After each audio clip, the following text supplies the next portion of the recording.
सिद्धी sugar कारखान्यातर्फे Vijayadashami व दीपावलीच्या निमित्ताने सभासदास साखर वाटपाचा शुभारंभ। तालुक्यातील सिद्धी शुगर कारखाना उजना येथील विभागीय कार्यालयात सवलतीच्या दराने सभासद साखर वाटप कार्यक्रमाचा शुभारंभ कारखान्याचे व्यवस्थापकीय संचालक अविनाश जाधव यांच्या शुभ हस्ते करण्यात आला। यावेळी कारखान्याचे जनरल मॅनेजर PL मिटकर, ऊस विकास अधिकारी YR टाळे, सभासद शेतकरी तसेच विभागीय कार्यालयातील सर्व कर्मचारी उपस्थित होते।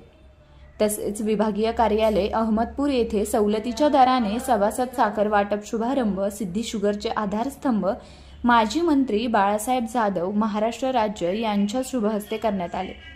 यावेळी कारखान्याचे व्हाईस प्रेसिडेंट PG होंडराव, तालुकाध्यक्ष शिवाजीराव देशमुख, हरिभाऊ कदम, पंडित शेळके, मधुकर कर्ले महाराज, हनुमंत पेड, संजय पाटील, दत्तात्रय दोडे, हनुमंत दोडे, बंडू मुंडे आदी सभासद शेतकरी तसेच विभागीय कार्यालयातील सर्व कर्मचारी उपस्थित होते।